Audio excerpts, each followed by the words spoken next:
முக்கிய செய்திகள். வெளியுறவு கொள்கையை அளிக்கும் சர்க்கஸ் வேலை செய்கிறார் ஜெய்சங்கர். ராகுல் காந்தி சரமாரி தாக்கு. பீகாரில் வாக்காளர் பட்டியல் தீவிர சரிபார்ப்பின் உண்மையான நோக்கம் என்ன? தேர்தல் ஆணையம் தெளிவுபடுத்த தெலுங்கு தேசம் வலியுறுத்தல். குறிஞ்சிப்பாடி அருகே 75 கோடி ரூபாய் செலவில் தொழில் பூங்கா. கடலூர் மாவட்ட வளர்ச்சிக்கு சிறப்பு திட்டங்களை அறிவித்தார் ஸ்டாலின். கேரள செவிலியர் நிமிஷாவின் மரண தண்டனையை ஒத்திவைத்த ஏமன் அரசு. மத தலைவரின் பேச்சுவார்த்தையை தொடர்ந்து தண்டனை நிறுத்தி வைப்பு. குழந்தைகளுக்கு பயோமெட்ரிக் தகவல்களை உடனடியாக புதுப்பிக்க உத்தரவு. தவறினால் ஆதார் கார்டு ரத்து செய்யப்படும் என எச்சரிக்கை.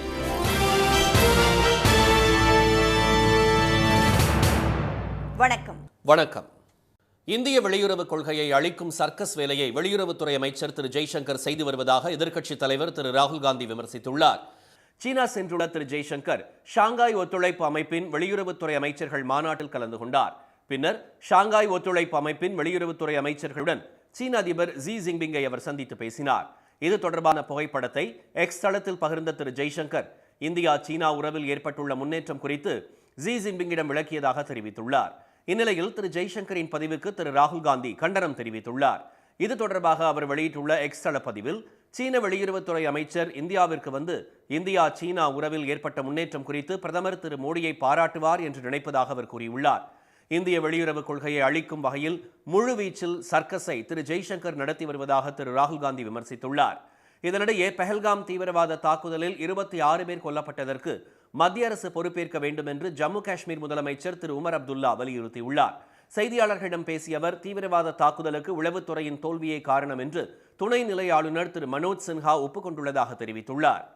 பீகாரில் வாக்காளர் பட்டியல் தீவிர சரிபார்ப்பின் உண்மையான நோக்கத்தை தெளிவுபடுத்த வேண்டும் என்று பாஜகவின் கூட்டணி கட்சியான தெலுங்கு தேசம் தேர்தல் ஆணையத்திடம் வலியுறுத்தியிருப்பது பரபரப்பை ஏற்படுத்தியுள்ளது. பீகார் மாநில சட்டப்பேரவைக்கு அக்டோபர் அல்லது நவம்பர் மாதத்தில் தேர்தல் நடைபெற உள்ளது. தேர்தலுக்கு சில மாதங்களே உள்ள நிலையில் வாக்காளர் பட்டியலில் தீவிர திருத்த பணிகளில் தேர்தல் ஆணையம் ஈடுபட்டுள்ளது. இதன் மூலம் சுமார் 35 லட்சம் வாக்காளர்கள் பட்டியலிலிருந்து நீக்கப்பட உள்ளதாக தகவல்கள் தெரிவிக்கின்றன. தேர்தல் ஆணையத்தின் இந்த நடவடிக்கைக்கு எதிர்க்கட்சிகள் கடும் அதிருப்தி தெரிவித்துள்ளன. இந்நிலையில் பாஜகவின் கூட்டணி கட்சியான தெலுங்கு தேசம் கட்சியின் மாநில தலைவர் திரு வல்லா ஸ்ரீனிவாச ராவ் தலைமையிலான குழு தலைமை தேர்தல் ஆணையர் திரு ஞானேஷ்குமார், தேர்தல் ஆணையர்கள் திரு சுக்பீர் சிங் சந்து, திரு விவேக் ஜோஷி ஆகியோரை சந்தித்து மனு கொடுத்தது. பீகார் பட்டியல் சரிபார்ப்பின் உண்மையான நோக்கத்தை தெளிவுபடுத்த வேண்டும் என்று அதில் கோரிக்கை விடுக்கப்பட்டுள்ளது. இந்த சரிபார்ப்பும் குடியுரிமை திருத்தத்திற்கும் தொடர்பில்லை என்பதை தெளிவுபடுத்த வேண்டும் என்று தெலுங்கு தேசம் வலியுறுத்தியுள்ளது.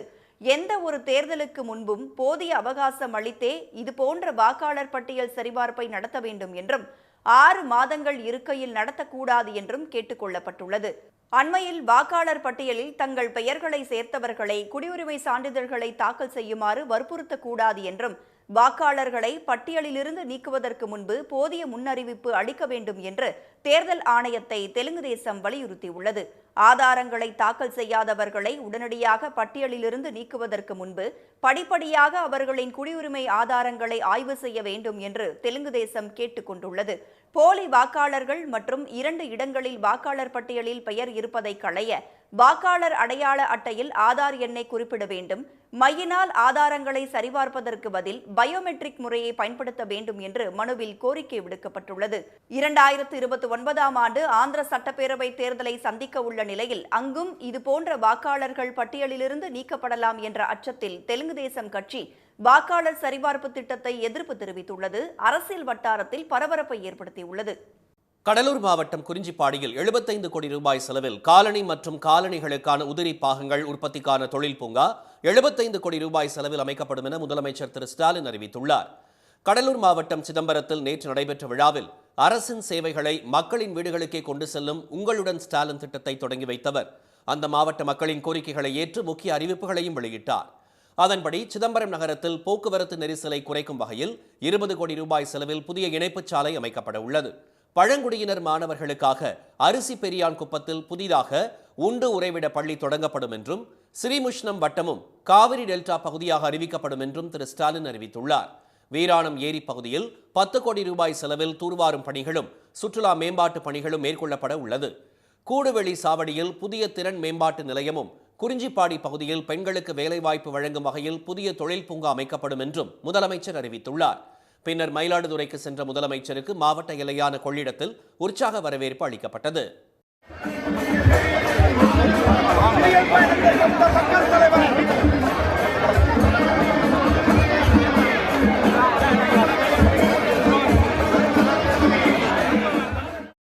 அங்கு புறவழிச்சாலையில் அமைக்கப்பட்டுள்ள கலைஞர் சிலையை திறந்து வைத்தவர் அதன் பின் திருவெண்காட்டில் உள்ள இல்லத்திற்கு சென்று அங்கு சிறிது நேரம் ஓய்வெடுத்தார்.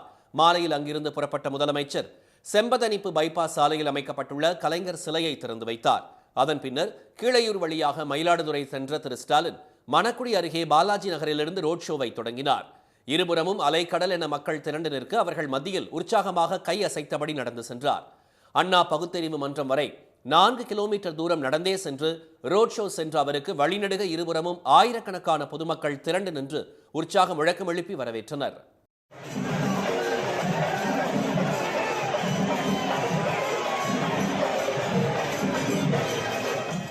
அப்போது மழையையும் பொருட்படுத்தாமல் பொதுமக்களிடமிருந்து மனுக்களை அவர் பெற்றுக்கொண்டார். இந்த ரோட் ஷோவின் போது குழந்தைகளை கண்டதும் அருகில் சென்ற திரு ஸ்டாலின் அவர்களை கொஞ்சி மகிழ்ந்தார். பின்னர் அண்ணா பகுத்தறிவு மன்றத்தில் அமைக்கப்பட்டிருந்த 9 அடி உயர கலைஞரின் முழு உருவச் சிலையை திறந்து வைத்து 68 அடி உயரம் கொண்ட கம்பத்தில் திமுக கொடி ஏற்றினார். மயிலாடுதுறை சர்க்கியூட் ஹவுஸில் இரவு தங்கியவர் இன்று சென்னை திரும்புகிறார்.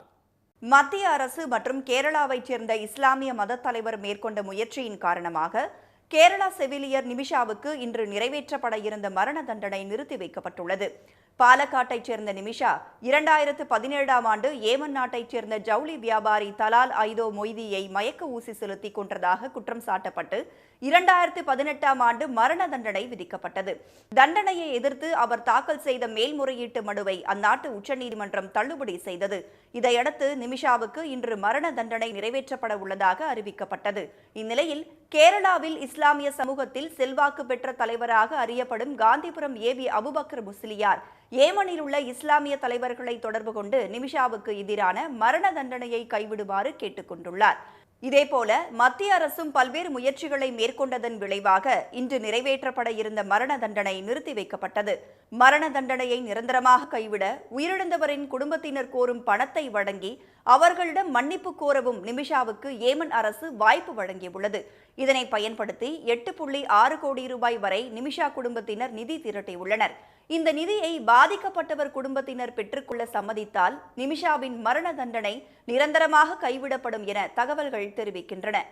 குழந்தைகளுக்கான ஆதாரை உடனடியாக புதுப்பிக்குமாறு ஆதார் ஆணையம் உத்தரவிட்டுள்ளது. 5 வயதுக்குட்பட்ட குழந்தைகளுக்கு ஆதார் பெறும்போது அவர்களின் புகைப்படம், பெயர், பிறந்த தேதி, பாலினம், முகவரி ஆகியவற்றை இணைக்கலாம். ஆனால் குழந்தைகளின் கைரேகைகள் மற்றும் கருவிழி பயோமெட்ரிக்ஸ் அப்போது முதிர்ச்சி அடைவதில்லை என்பதால் அவை பதிவு செய்யப்படுவதில்லை. இந்நிலையில் இது தொடர்பாக ஆதார் ஆணையம் வெளியிட்டுள்ள செய்திக்குறிப்பில் 5 முதல் 7 வயதுடைய குழந்தைகளுக்கு கட்டாயம் பயோமெட்ரிக் தகவல்களை புதுப்பிக்குமாறு உத்தரவிட்டுள்ளது. அருகில் உள்ள சேவை மையங்கள், அரசால் அங்கீகரிக்கப்பட்ட ஆதார் மையங்கள் ஆகியவற்றில் இந்த சேவையை இலவசமாக பெறலாம் என்று கூறப்பட்டுள்ளது. தற்போதுள்ள விதிகளின்படி ஒரு குழந்தை 5 வயதை அடையும் போது கைரேகைகள், கருவிழி, புகைப்படம் ஆகியவை அவரது ஆதாரில் கட்டாயமாக புதுப்பிக்கப்பட வேண்டும் என்று தெரிவிக்கப்பட்டுள்ளது. 7 வயதுக்கு பிறகு புதுப்பித்தால் 100 ரூபாய் கட்டணமாக வசூலிக்கப்படும் என்றும் 7 வயதுக்கு பிறகும் பயோமெட்ரிக் புதுப்பிப்பு செய்யாவிட்டால் ஆதார் எண் செயலிழக்கப்படலாம் என்று எச்சரிக்கப்பட்டுள்ளது. இதனால் பள்ளி செல்லும் குழந்தைகளுக்கு அரசின் சேவைகள் கிடைப்பது, உதவித்தொகை பெறுவது, நுழைவுத் தேர்வு எழுதுவது ஆகியவற்றில் சிக்கல் ஏற்படலாம் என்று எச்சரித்துள்ள ஆதார் ஆணையம் இதனை கருத்தில் கொண்டு குழந்தைகளுக்கு பயோமெட்ரிக் தகவல்களை உடனடியாக புதுப்பிக்குமாறு பெற்றோர்களுக்கு அறிவுறுத்தியுள்ளது. தமிழ்நாட்டில் முதல் முறையாக ஆசிய அலைச்சறுக்கு சாம்பியன்ஷிப் போட்டி அடுத்த மாதம் நடைபெறவுள்ளதாக துணை முதலமைச்சர் திரு உதயநிதி ஸ்டாலின் தெரிவித்துள்ளார். சென்னையை அடுத்த மாமல்லபுரத்தில் 10 நாட்கள் நடைபெறவுள்ள 4வது ஆசிய அலைச்சறுக்கு சாம்பியன்ஷிப் தொடருக்கான அறிமுக நிகழ்ச்சி தேனாம்பேட்டையில் நேற்று நடைபெற்றது. இதில் கலந்து கொண்டு பேசிய திரு உதயநிதி, அடுத்த ஆண்டு ஒலிம்பிக் தொடருக்கான ஆசிய அளவிலான தகுதிச் சுற்று போட்டிகளுக்கு முக்கியத்துவம் வாய்ந்த தொடராக இது பார்க்கப்படுவதாக கூறினார். அடுத்த மாதம் 3ஆம் தேதி முதல் 12ஆம் தேதி வரை இந்த தொடர் நடைபெறவுள்ளதாக திரு உதயநிதி தெரிவித்தார். These events have established Tamil Nadu as a sports powerhouse in the Indian subcontinent. Now, adding another feather to our cap, we are set to host the Asian Surfing Championship. Our Honorable Chief Minister has allocated rupees 3.3 crores for the successful conduct of this tournament. தொடருக்காக முதலமைச்சர் 3.3 கோடி ரூபாய் நிதி ஒதுக்கியுள்ளதாக தெரிவித்த Thiru Udhayanidhi, chess olympiad, ஆசிய hockey championship, formula 4 இரவு நேர car பந்தயம் என பல விளையாட்டு போட்டிகளை நடத்தியதன் மூலம் விளையாட்டு தலைநகரமாக தமிழ்நாடு திகழ்வதாக கூறினார். இந்தியா சார்பில் பங்கேற்கும் 12 பேர் கொண்ட அணியில் 8 பேர் தமிழ்நாட்டை சேர்ந்தவர்கள் என்பதில் பெருமை கொள்வதாகவும் திரு உதயநிதி தெரிவித்தார். கேரளாவில் உள்ள பல்கலைக்கழகங்களுக்கு துணைவேந்தர்களை ஆளுநர் நியமித்தது செல்லாது என அம்மாநில உயர்நீதிமன்றம் அதிரடியாக உத்தரவிட்டுள்ளது. கேரளாவின் முன்னாள் ஆளுநர் திரு ஆரிஃப் முகமது கான் ஏபிஜே அப்துல் கலாம் தொழில்நுட்ப பல்கலைக்கழகத்தின் தற்காலிக துணைவேந்தராக டாக்டர் கே சிவபிரசாத் மற்றும் கேரள டிஜிட்டல் அறிவியல் புதுமை மற்றும் தொழில்நுட்ப பல்கலைக்கழகத்தின் தற்காலிக துணைவேந்தராக டாக்டர் சிசா தாமஸ் ஆகியோரை நியமித்திருந்தார். இதை எதிர்த்து தொடரப்பட்ட வழக்கில் தற்காலிக துணைவேந்தர்களை நியமித்தது செல்லாது என கேரள உயர்நீதிமன்ற தனி நீதிபதி தீர்ப்பளித்தார். இந்த தீர்ப்பை எதிர்த்து தொடரப்பட்ட மேல்முறையீட்டு மனுவை விசாரித்த நீதிபதிகள் திரு அனில் கே நரேந்திரன், திரு PV பாலகிருஷ்ணன் ஆகியோர் மாநில அரசுடன் கலந்தாலோசிக்காமல் ஆளுநர் ஒருதலை பட்சமாக தற்காலிக துணைவேந்தர்களை நியமித்திருப்பதாக கூறி அவற்றை ரத்து செய்து உத்தரவிட்டனர். அரசு பரிந்துரையின் பேரில் மட்டுமே துணைவேந்தர் நியமனம் இருக்க வேண்டும் என்றும் நீதிபதிகள் உத்தரவு பிறப்பித்தனர். சிகரெட் உள்ளிட்ட புகையிலை பொருட்கள் வரிசையில் சமோசா, ஜிலேபிக்கும் எச்சரிக்கை வாசகம் வரவுள்ளதாக வெளியான தகவலை மத்திய சுகாதாரத்துறை மறுத்துள்ளது. புகையிலை பொருட்களில் இருப்பது போன்ற எச்சரிக்கை வாசகங்கள் இனி ஜிலேபி, சமோசா, லட்டு, வடாபாவ், பக்கோடா போன்ற இனிப்பு மற்றும் கார பண்டங்களிலும் இடம்பெற வேண்டும் என்றும் அவற்றில் உள்ள எண்ணெய் மற்றும் சர்க்கரையின் அளவு குறித்த விவரங்கள் அறிவிப்பு பலகையில் கட்டாயமாக எழுதியிருக்க வேண்டும் என்றும் செய்திகள் வெளியாகின. உடல் பருமன் மற்றும் அதனால் ஏற்படும் நோய்கள் குறித்து விழிப்புணர்வு ஏற்படுத்தவே சுகாதார அமைச்சகம் இத்தகைய நடவடிக்கையை மேற்கொண்டதாகவும் செய்திகள் வெளியாகின. இந்நிலையில் எந்த உணவையும் குறிப்பிட்டு எச்சரிக்கை செய்ய திட்டமிடப்படவில்லை என மத்திய சுகாதாரத்துறை விளக்கமளித்துள்ளது. இந்திய தின்பண்டங்களுக்கு மட்டும் பாகுபாடு காட்டவில்லை என்றும் தெரிவித்துள்ள சுகாதாரத்துறை, பொதுமக்கள் ஆதாரமற்ற தகவல்களை நம்ப வேண்டாம் என்றும் கேட்டுக்கொண்டுள்ளது. கூவம், அடையாறு நதிகள் மற்றும் பக்கிங்ஹாம் கால்வாயில் உள்ள ஆக்கிரமிப்புகளை 8 வாரங்களில் முழுமையாக அகற்றும்படி தமிழ்நாடு அரசுக்கு சென்னை உயர்நீதிமன்றம் உத்தரவிட்டுள்ளது. இது தொடர்பான பொது நல வழக்கை நீதிபதிகள் திரு GR சுவாமிநாதன், திரு V லட்சுமி நாராயணன் ஆகியோர் மறுசீரமைப்பு திட்டங்களின் மூலம் கால்வாயில் உள்ள ஆக்கிரமிப்புகளை அகற்ற நடவடிக்கை எடுத்தாலும் மீண்டும் புற்றீசல் போல ஆக்கிரமிப்புகள் பெருகி வருவதாக கவலை தெரிவித்தனர். 8 வாரங்களுக்குள் ஆக்கிரமிப்புகளை முழுமையாக அகற்ற சென்னை மாநகராட்சி, பொதுப்பணித்துறை, வருவாய்த்துறை, நீர்வள ஆதாரத்துறைக்கு உத்தரவிட்ட அவர்கள் மேலும் இப்பகுதிகளில் வசிக்கும் குடும்பங்களின் மறுவாழ்வுக்கும் உரிய நடவடிக்கை எடுக்க வேண்டும் என கூறினர். இது தொடர்பாக 3 மாதங்களில் அறிக்கை தாக்கல் செய்ய தலைமைச் செயலாளருக்கு நீதிபதிகள் உத்தரவிட்டனர். 1000 விளக்கு, கிரீம்ஸ் ரோடு மற்றும் திருவேற்காடு ஆகிய இடங்களில் கூவமாற்றின் கரையோர ஆக்கிரமிப்புகளை அகற்றி அப்பகுதிகளில் வசிப்பவர்களின் மறுவாழ்வுக்கு நடவடிக்கை எடுத்து ஆற்றை முழுமையாக சீரமைக்க வேண்டும் என்றும் நீதிபதிகள் உத்தரவிட்டனர். கிருஷ்ணகிரி மாவட்டத்தில் மாம்பழ விலை வீழ்ச்சியால் போச்சம்பள்ளி பகுதியில் 10 லட்சம் மாங்கன்றுகள் தேக்கமடைந்துள்ளன. அங்கு காவேரிப்பட்டணம், வேலம்பட்டி, சந்தூர், பர்கூர் உள்ளிட்ட இடங்களில் 40,000 ஹெக்டேர் பரப்பளவில் அல்போன்சா, பீத்தர், மல்கோவா, பங்கனப்பள்ளி, பெங்களூரா உள்ளிட்ட சுவை மிகுந்த மாங்கனிகள் சாகுபடி செய்யப்படுகிறது. இதன் மூலம் 1000க்கும் மேற்பட்ட விவசாயிகள் நேரடியாகவும் 2 லட்சம் குடும்பத்தினர் மறைமுகமாகவும் பயனடைகின்றனர். இந்த ஆண்டு மாங்காய்கள் விலை வீழ்ச்சியடைந்ததால் பலர் மாற்றுத் தொழிலுக்கு மாறி உள்ளனர். மேலும் புதிதாக மாங்கன்றுகளை நடவு செய்ய அவர்கள் தயக்கம் காட்டி வருகின்றனர். இதனால் விற்பனைக்காக தயார் நிலையில் உள்ள போச்சம்பள்ளி பகுதியில் நர்சரி கார்டன்களில் லட்சக்கணக்கான மாங்கன்றுகள் தேக்கமடைந்துள்ளன. இதனால் 300க்கும் மேற்பட்ட மாங்கன்று உற்பத்தியாளர்கள் இழப்பை சந்தித்துள்ளதாக விவசாயிகள் கவலை தெரிவித்தனர். ஆண்டுக்கு ஒருமுறை மகசூல் கிடைக்கும் என எதிர்பார்த்திருந்த நிலையில் கடும் நஷ்டமடைந்துள்ளதாக விவசாயிகள் கூறினர். எனவே பாதிக்கப்பட்ட மாங்கன்று உற்பத்தியாளர்களுக்கு அரசு போதிய நிவாரணம் வழங்க வேண்டும் என அவர்கள் கோரிக்கை விடுத்துள்ளனர். உதகை அருகே உள்ள மசினக்குடியை நோக்கி படையெடுக்கும் சுற்றுலா பயணிகளுக்கு சாலையில் உலாவும் புலிகள், யானைகள், கரடி உள்ளிட்ட விலங்குகள் கண்களுக்கு விருந்து படைப்பதாக அமைந்துள்ளன. இயற்கையுடன் பின்னி பிணைந்த ஒரு அழகிய கிராமமாக மசினக்குடி உள்ளதால் தினமும் ஏராளமான சுற்றுலா பயணிகள் வந்து செல்கின்றனர். அது மட்டுமின்றி அதன் அருகே உள்ள மாயார் மற்றும் சிங்காரா கிராமங்களுக்கு செல்லும் சாலைகளிலும் பயணித்து காடுகள், வனவிலங்குகள், மாயார் நீர்த்தேக்கம் ஆகியவற்றை காண அதிக ஆர்வம் காட்டுகின்றனர். அத்துடன் ஜீப்புகளில் பயணிப்போரை வரவேற்கும் விதமாக தோகை விரித்தாடும் மயில்களும் குட்டிகளுடன் வலம் வரும் யானை கூட்டங்களும் மெய்மறக்கச் செய்கின்றன.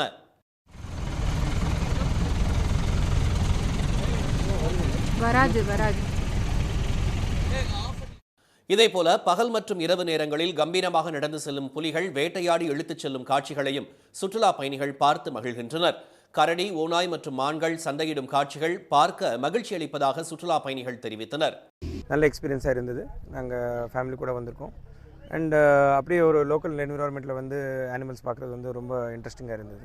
சாலையின் குறுக்கே அவ்வப்போது ஊர்ந்து செல்லும் பாம்பு போன்றவற்றை பார்த்து அச்சமடைவதாக கூறும் சுற்றுலா பயணிகள், வனப்பகுதியிலிருந்து வெளியேறிய செந்நாய்கள் வாகனங்களில் செல்வோரை பொருட்படுத்தாமல் சாலையில் படுத்து ஓய்வெடுக்கும் காட்சிகள் ரசிக்கும்படியாகவே உள்ளதாக கூறினர்.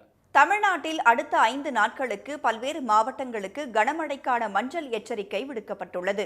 மாநிலம் முழுவதும் விட்டு விட்டு மழை பெய்து வரும் நிலையில் நேற்றிரவு திருவள்ளூர், மணவாள நகர், பேரம்பாக்கம், கடம்பத்தூர், ஈக்காடு, செவ்வாய்ப்பேட்டை சுற்றுவட்டார பகுதியில் மழை பெய்தது.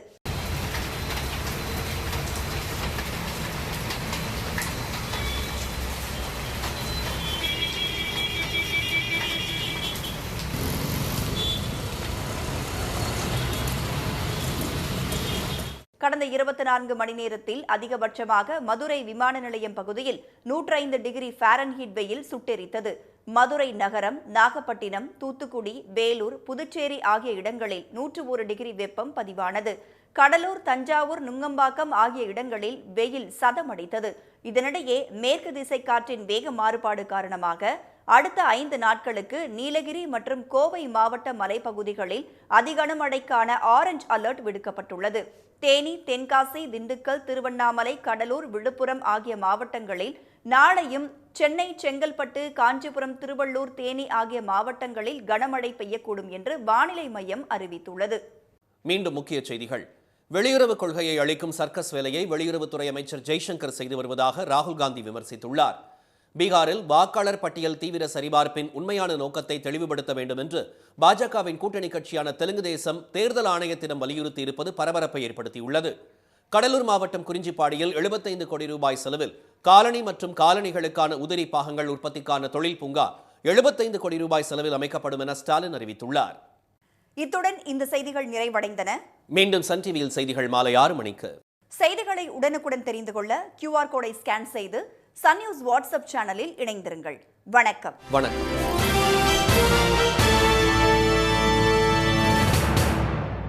உடனுக்குடன் செய்திகளை தெரிந்து கொள்ள சன் நியூஸ் பெல் ஐகானை கிளிக் பண்ணுங்க.